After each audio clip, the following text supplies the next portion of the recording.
Okay, this is probably a new brand na first time mo rin maririnig tong brand na ito, no? And this one is called Villaon Aeon One 5G. This is a sub-brand ng itel, and probably alam mo naman mga sub-brand, no? Like si Realme, meron siyang TechLife, si Xiaomi, meron siyang Redmi, yung mga sub-brand under the same company pero meron siyang mga mas cheaper alternative. Now, one thing that interests me dito is definitely yung kanyang design. Looks very familiar. Siguro, kung naalala mo si Spark Slim ng Tecno, hindi nagkakalayo sa kanyang design. But we'll talk more about that. Kamusta naman kanyang performance, kamusta naman kanyang overall feel right after this quick intro.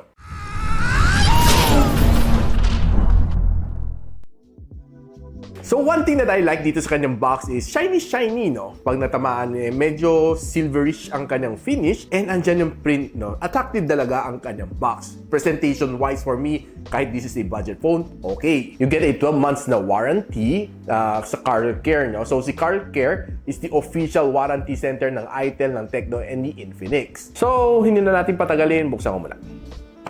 Kahit yung kanyang wrapper, medyo shiny din, no? So, ito yung phone. We'll check the other things inside. Meron tayong charging cable. Meron tayong panundot, user guide. One thing that I appreciate dito sa mga phones na budget, no? Meron pa siyang kasamang case. Unlike yung mga mamahalin like iPhone and Samsung, kahit case man lang hindi binibigay.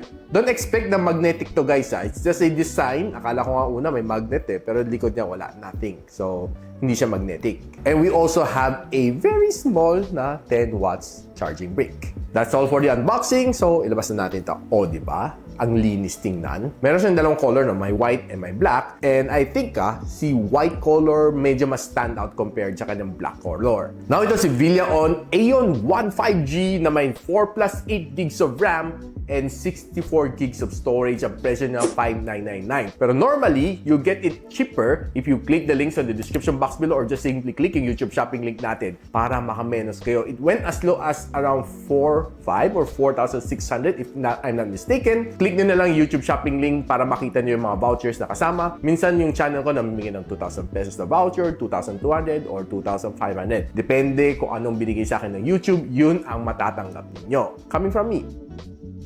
Nang pagdating sa design, hindi mo pagkakamalan, this is a budget-centric na smartphone. Pag tinignan mo, medyo mukha naman siyang iPhone Air. Don't you think? Inspired by iPhone, again. Pero honestly, more of Tecno Spark Slim ang kanyang design. And kanyang glass sa harap, I'm not quite sure kung anong protection, pero I'm sure na it's scratch resistant. One thing to like dito sa kanya is hindi siya teardrop notch, guys. Take note to.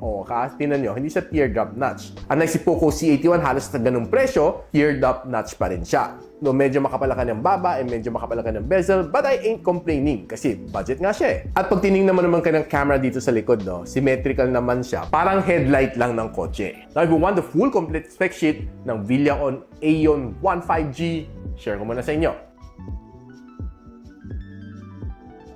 Now, on day-to-day usage, okay naman to phone na ito. Honestly, if you're using it for all of the basic tasks naman, wala ka naman maging problema dito sa phone na ito. Basta hindi tad-tad ng apps tong phone mo. And good news ka pala, kung medyo nabitin ka sa 64 gig, you can always expand kasi meron siyang micro SD card expansion dito sa loob. So ito guys, makikita nyo, either you use dalawang 5G na nano SIM or isang 5G plus isang micro SD expansion. You can expand up to 1 terabyte, by the way. Now, ano nga ba mga basic tasks na ginawa ko naman dito? Opening PDF, doing some Word documents, Excel, PowerPoint, walang problema. Maning-mani lang naman dito sa phone na ito. Tinry ko naman gamitin si ChatGPT dito. Okay naman, medyo slow nga lang siya. Pero if you're planning to do some video edit dito sa phone na ito, I would say, forget about it. Gaming experience, kaya naman niya. Basta, don't expect too much from it. And of course, syempre, if you're using mga social media dito sa phone na ito, kayang-kaya naman niya mag-perform. And by the way, itong phone na ito is being powered by Android 16. It's Android 16 na Go version, by the way. And ang kanyang processor is a Unisoc na T765. Medyo budget-friendly itong processor, pero kayang-kaya niya mag-provide ng 5G connectivity. Medyo a bit confusing lang kasi dito sa Antutu benchmark, pinakita dito sa akin, it's a Unisoc na T8200. Pero sa official spec sheet na binigay sa akin ni ITEL, it's a Unisoc na T765. Just to avoid some confusion. Now, pag chinek ko naman ang Antutu benchmark na itong phone na ito, it was able to achieve a 526,000 points, which is for me, at a price point like this, not bad lang kanyang score. 500,000 points na already. Normally, makita mo sa mga phone at this price point, 300, 400, Antutu benchmark score. Pero ito, na-surpass na ng 500K. And if you want to see the other benchmark na ginawa natin, share ko muna sa inyo.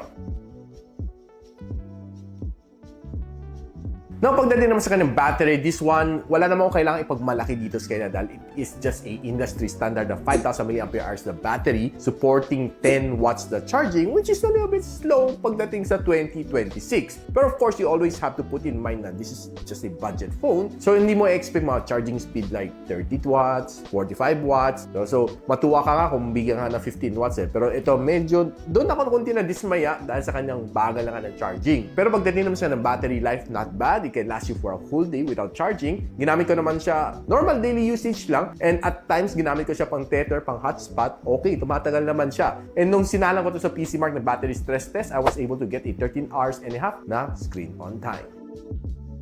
Now, pag-usapan na natin ang display. This is a 6.67-inch na IPS LCD. Kaya mag-display up to 720p na display, and it has a 120Hz na screen refresh rate. I'm not quite sure kung anong maximum peak brightness na itong phone na ito, pero nung ginamit ko lang siya under the direct sunlight, wala namang naging problema. Nababasa ko naman mga text dito on this phone. So, I assume it should be somewhere around 800 to 1,000 nits based sa aking experience with the other phones. Now, if you're browsing naman on this phone, expect naman na okay. Wala akong naging problema dito sa kanya. As long as you're doing all of your basic tasks dito, browsing on social media, browsing on your browser, walang problema dito sa kanya. And as long as maganda naman yung internet connection, browsing on mga social media mo like Facebook, TikTok, Twitter, yung mga shorts and reels mo, mabilis naman mag-load as long as you have a good, decent connection. So kung crappy ang yung connection, huwag kang magreklamo na puro loading. Hindi na kasalanan ng phone ang loading, kasalanan ng yung network. Now, kung nanood ka naman ng YouTube videos dito, expect that you can only watch 720p, pero I ain't complaining kasi okay naman, decent pa rin naman 720p, kaya manood ng mga Korean novela, kaya naman manood ng mga music videos, and even watch basketball game dito. I would say decently, pero not the best experience. Pero of course, syempre, ilugar natin sa tama dahil this is still a budget phone. Napag-usapan na natin quickly ang kanyang sound. This one has only one loud firing speaker dito sa ilalim, pero on the good side, meron pa siyang audio jack dito. So you can plug in your favorite headphones. So let's just quickly test kung malakas nga ba ang kanyang sound, average lang, or below average.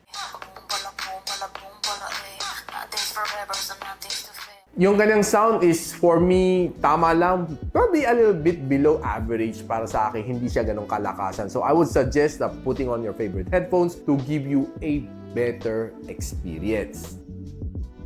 Now, tinry ko naman maglaro ng dalawang games dito, and I was able to try out Call of Duty Mobile and si PUBG. Now, to my surprise, meron pa siyang game mode, no? Pero very simple lang ka ng game mode, just turning on lang, kung gusto mo i-boost o hindi. Yun lang, ganun ka simple lang. You don't see anything, FPS counter, lahat yan, wala. Kung ilan ng RAM usage, ilan ng CPU usage, ilan ng GPU usage, wala ka makita sa kanya. Sobrang simple lang siya. But, pagdating naman sa experience ko sa Call of Duty Mobile, sinagad ko naman sa best na kaya naman niya, low graphical settings and high frame rate. So the gameplay was okay, not really one of the best yung experience niya, though you really feel some frame drops along the way kung naglalaro ka. And yung sound niya is for me mediocre kasi hindi mo marinig yung sound footstep coming from the left kasi yung speakers mo nandito lang sa kanan, no? So one thing na medyo maghihinder dito sa kanya is yung sound experience niya. Based sa aking experience, though the touch response is okay, wala kang maging problema naman dito sa kanya, pero there are times na talaga feel mo may kunting lags along the way. Lalo kung medyo heavy na yung battle, mararamdaman mo talaga siya. And umabot ako ng roughly 39 degrees Celsius after 30 minutes of gameplay on room temp. And pagdating naman sa PUBG, I think I get a better experience naman dito sa kanya. Pinarioritize ko naman ang kanyang frame rates and naka-boost mode naman ako dito pagdating sa gaming. Overall, the gameplay is just okay, average. I would say hindi naman siya sobrang pangit, hindi rin naman siya sobrang ganda. But I would say it's playable. Yung kanyang touch response is good, sound is mediocre, put on your favorite headphones or TWS, and yung overall gaming experience, talaga makaka-feel ka talaga ng konting lags along the way. Hindi naman siya yung grabe, pero talagang meron kasi, of course, just to set your expectation, this is a Unisoc na T765, hindi siya powerhouse na chip. Pinakamainit na inabot ko dito sa phone nito is 38 degrees Celsius after 30 minutes of gameplay.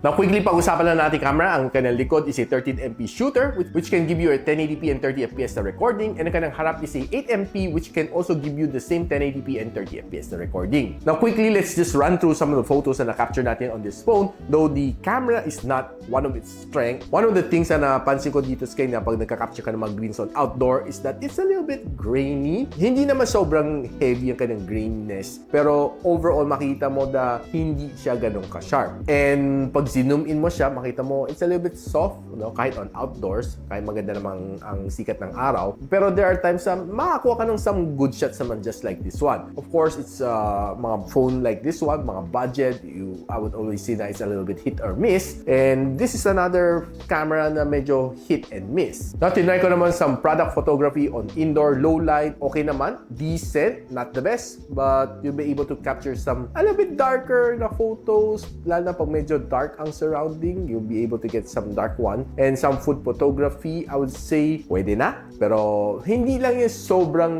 ganda. Pero I would say na for a phone at this price point, yung mga food photography doon ako medyo na-aliw na medyo not bad, no? Pero mga ibang subject shot, medyo nakakadismaya lang kasi hindi lang ganun kaganda tingnan. Medyo pasaway nga tong shot na ito. Fino-focus ko dito sa drinks ko, pero nag-blur out dito and nag-focus dito sa magandang babae dito sa likod instead.